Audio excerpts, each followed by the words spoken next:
Imagine waking up tomorrow and hearing this announcement from your government. Good news, everyone. We have solved poverty. We are printing more money for every citizen. At first, it sounds amazing. No more struggling to pay rent. No more unpaid bills. No more worrying about food or fuel. No more debt. Everyone suddenly has more cash. But here's the strange part. History shows that when countries print too much money, people often become poorer instead of richer. Prices explode. Savings disappear. Entire economies collapse. So that raises a huge question.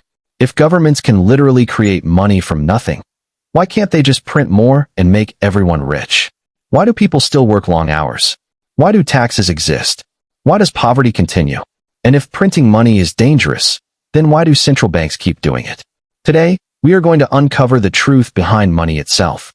We'll explore what money really is, why money only works when people trust it, how inflation destroys purchasing power, why countries like Zimbabwe and Venezuela collapsed, why the United States can print money differently from smaller economies, how central banks secretly influence your daily life, and whether there is actually a safe way to create more money.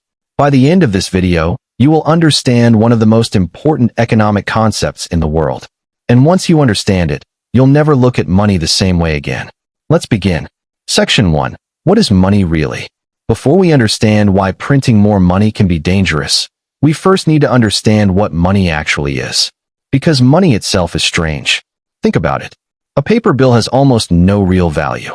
If you take a $100 bill and examine it carefully, it's really just paper and ink. You cannot eat it. You cannot build a house with it. You cannot survive with it alone. So why does it have value? The answer is trust. Money works because society agrees it works. You accept money because you believe someone else will also accept it. That's it.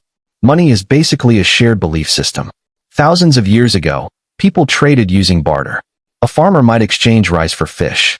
A blacksmith might exchange tools for animals. But barter had a huge problem. You needed a double coincidence of wants. That means both people needed to want exactly what the other person had.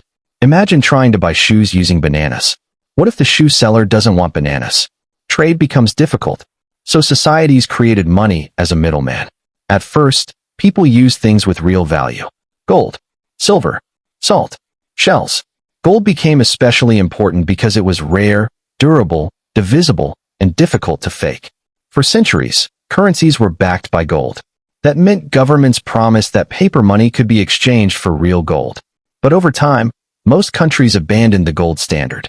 Today, most money in the world is fiat money. Fiat money has value because governments declare it has value, not because it is backed by gold. So modern money depends almost entirely on confidence. If people stop believing in a currency, that currency can collapse. And this is where money printing becomes dangerous. Because if too much money enters the system, trust begins to break. And once trust disappears, inflation begins. Section 2. The simplest way to understand inflation. Let's imagine a tiny island.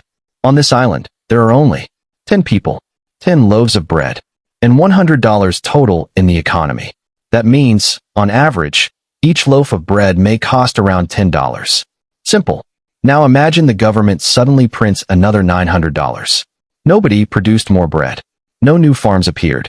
Nothing new was created. But now there is $1,000 chasing the same 10 loaves of bread. What happens? Prices rise. Bread may now cost $100.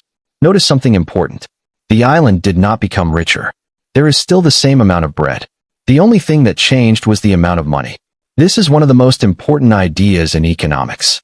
Printing money does not automatically create wealth. Real wealth comes from goods, services, productivity, technology, labor, innovation. Money is simply a tool used to exchange value. If the amount of money grows much faster than production, prices rise. That rise in prices is called inflation. Inflation means your money loses purchasing power. In simple terms, your money buys less than before. This is why people become frustrated when salaries rise, but prices rise even faster. You may earn more money on paper, but feel poorer in reality. And here's the scary part. Inflation doesn't hurt everyone equally. Poor and middle-class families usually suffer the most. Why? Because food becomes expensive, rent becomes expensive, fuel becomes expensive, transportation becomes expensive. Meanwhile, Wealthy people often own assets like real estate, stocks, businesses. Those assets may rise in value during inflation. So excessive money printing can actually increase inequality. That's why central banks constantly try to control inflation.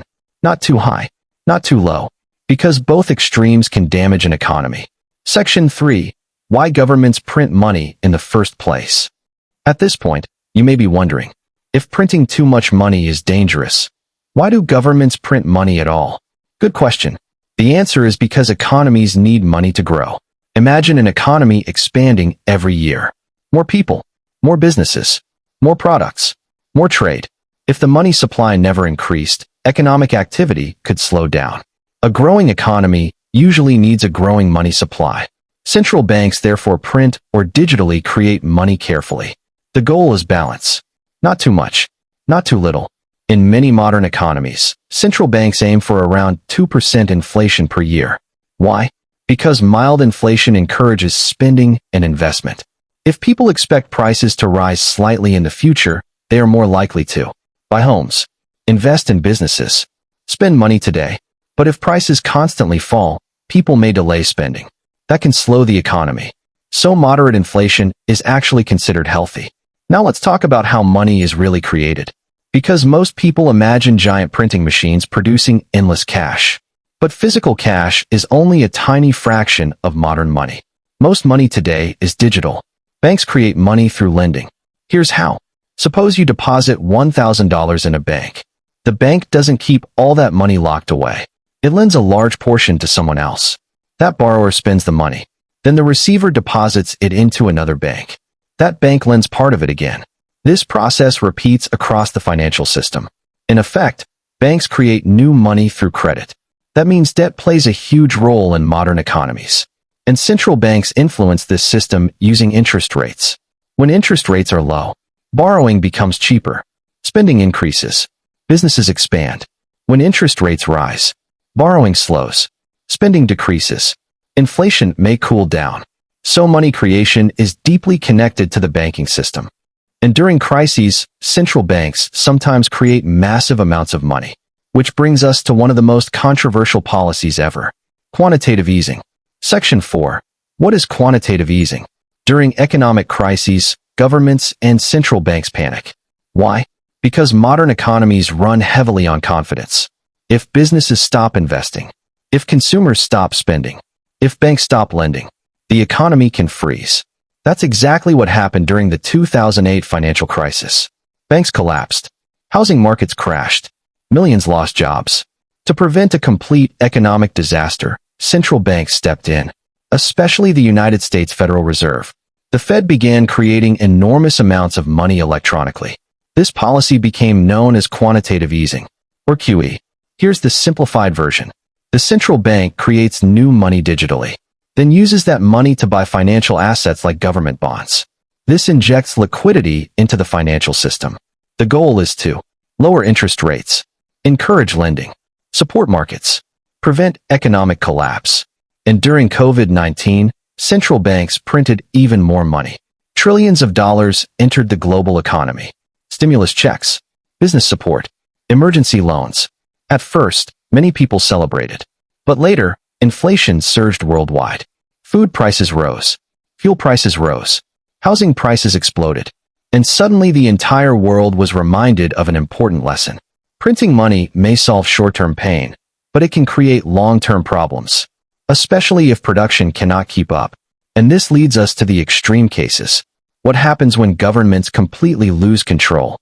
Section 5. Zimbabwe. When money became worthless. One of the most famous examples of excessive money printing happened in Zimbabwe. In the early 2000s, Zimbabwe faced major economic problems. Agricultural production collapsed. Businesses struggled. Government revenues fell. Instead of solving the underlying economic issues, the government began printing enormous amounts of money. At first, this may have seemed like an easy solution. Need to pay workers? Print money. Need to cover government spending? Print money. Need to fund programs? Print money. But the economy was not producing enough goods. So prices began rising rapidly. Then faster. Then completely out of control. This became hyperinflation. Hyperinflation is when inflation becomes so extreme that prices can rise daily or even hourly. Imagine buying bread in the morning for $10, and by evening it costs $50. That actually happened. People rushed to spend money immediately because waiting even one day meant losing value. At the peak of Zimbabwe's crisis, inflation became almost unimaginable.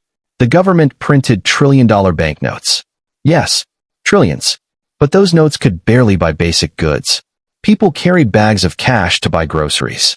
Savings were destroyed. Entire lifetimes of work became worthless. Eventually, Zimbabwe's currency collapsed so badly that people began using foreign currencies instead.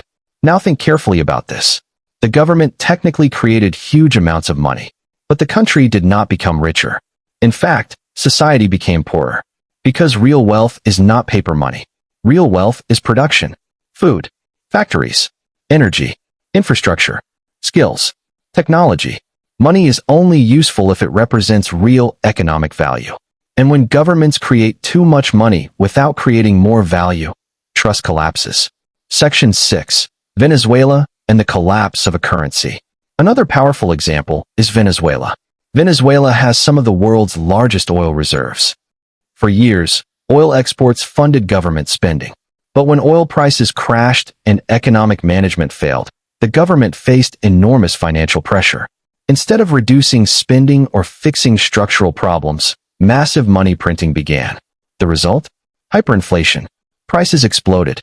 Basic goods became difficult to afford. At one point, inflation became so severe that workers needed wheelbarrows of cash for everyday purchases. People's salaries became almost meaningless. Many citizens fled the country. Again, we see the same lesson. Money itself is not wealth. If a government creates money while production collapses, inflation can spiral out of control. And here's another important point. Once people lose trust in a currency, restoring that trust becomes extremely difficult. That's why central banks care deeply about credibility. Because the entire financial system depends on confidence. Section 7. Why the United States can print more than other countries. Now you may be wondering something very important. If printing money is so dangerous, why has the United States printed trillions of dollars without collapsing like Zimbabwe or Venezuela? Excellent question. The answer is complicated. The United States dollar is the world's dominant reserve currency. That means countries around the world use dollars for international trade, oil purchases, savings, investments, global transactions. There is enormous global demand for dollars. Many countries actually want to hold US dollars. This gives the United States unique financial power. Investors also view US government debt as relatively safe. So when America prints money, much of that money spreads across the global financial system. But that does not mean the US can print unlimited money forever without consequences. Inflation in recent years showed that even powerful economies face limits. When too much money entered the system during and after COVID-19, inflation surged. The Federal Reserve later raised interest rates aggressively to slow inflation. So even the strongest economies cannot escape basic economic realities forever. If money creation permanently outpaces real economic production, inflation eventually appears. The difference is that stronger economies can often absorb pressure longer because of global trust and demand. Smaller or unstable economies usually collapse much faster. Section 8. The hidden tax of inflation. Here's something many people don't realize. Inflation can act like a hidden tax. Why? Because when governments increase the money supply excessively, the purchasing power of existing money falls. That means your savings quietly lose value. Imagine saving money for years. You avoid unnecessary spending. You work hard. You build financial security. But inflation rises faster than your savings account. Even though the number in your bank account stays the same, your real purchasing power shrinks. This is why many investors buy assets. They want protection from inflation. For example, real estate, stocks, gold, businesses. These assets may rise in value over time, while currencies lose purchasing power. And this is one reason wealth inequality can widen. People who own assets often benefit. People who rely only on salaries and savings may struggle. That's why understanding inflation is so important for personal finance. Because inflation affects almost every part of your life. Your rent, your food, your transport, your investments, your future. Even retirement planning depends heavily on inflation. If inflation stays high for many years, the cost of living can double surprisingly fast. That's why governments and central banks constantly monitor inflation data. Because once inflation expectations become embedded in society, controlling them becomes extremely difficult. Section 9. What happens if we never print more money? Now let's explore the opposite scenario. What if governments never increase the money supply? Would that solve inflation forever? Not exactly. If the economy grows but the money supply stays fixed, money can become too scarce. Prices may begin falling continuously. This is called deflation. At first, falling prices sound good. Who doesn't want cheaper products? But severe deflation can damage economies. Why? Because people may delay spending. If you believe prices will keep falling, you may postpone buying cars, homes, electronics. Businesses then earn less money. They may cut jobs, reduce investment, lower wages. Economic activity slows. Debt also becomes more dangerous during deflation. Why? Because debts stay fixed while incomes may fall. This makes repayment harder. So central banks try to avoid both extremes. High inflation, severe deflation. Their goal is stability. That's why managing money is incredibly complicated. It's a balancing act. Too much money creates inflation. Too little money can create stagnation. And central banks constantly adjust policies trying to maintain balance. Section 10. The psychology of money. Money is not only economics. It's psychology. Expectations matter enormously. If people believe prices will rise rapidly, they change their behavior. Workers demand higher wages. Businesses raise prices. Consumers buy quickly before prices increase further. This behavior itself can fuel inflation. Economists call this an inflationary spiral. That's why central banks carefully communicate with the public. Even words matter. If a central bank loses credibility, markets can panic.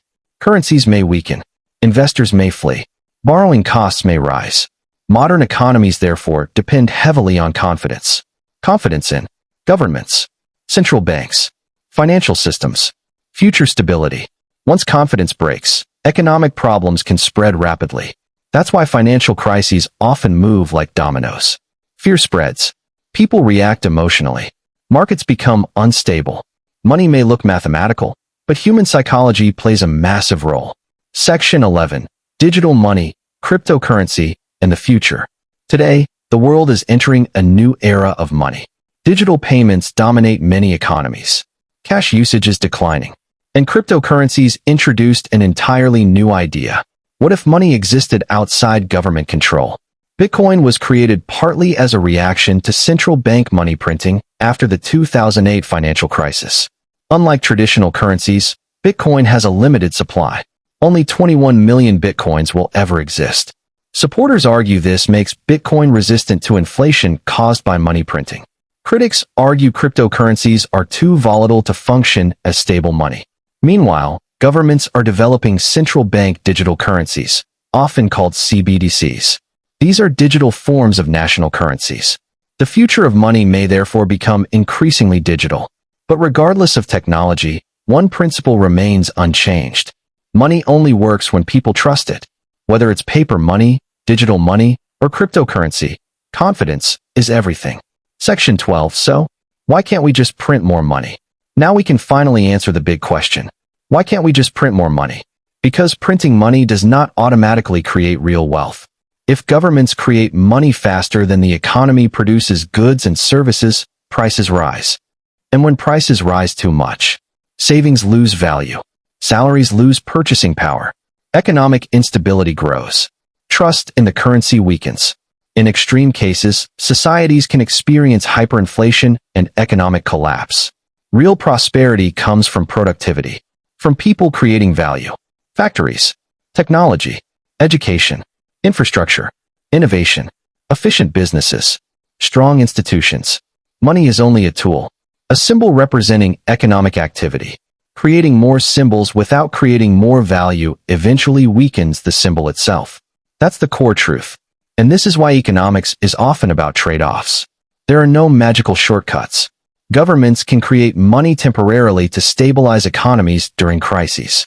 But over long periods, economies must produce real value to become genuinely wealthier. Conclusion. The next time someone says, "Why doesn't the government just print more money?" you'll understand why the answer is far more complicated than it seems. Money is built on trust. And once that trust begins to break, entire economies can unravel. History has shown this again and again. From Zimbabwe to Venezuela to inflation crises across the world. At the same time, responsible money creation can help economies survive recessions and financial crises. So the real challenge is balance. Too little money can slow an economy. Too much money can destroy it. And central banks constantly walk that dangerous line. Understanding money is one of the most powerful forms of financial education, because money affects nearly every part of modern life. Your job, your savings, your investments, your future. And perhaps the biggest lesson of all is this. True wealth is not created by printing paper. True wealth is created by human productivity, innovation, and value creation. If you enjoyed this video, make sure to subscribe to Financial Education TV. And let us know in the comments. Do you think governments are printing too much money today? Thanks for watching, and we'll see you in the next video.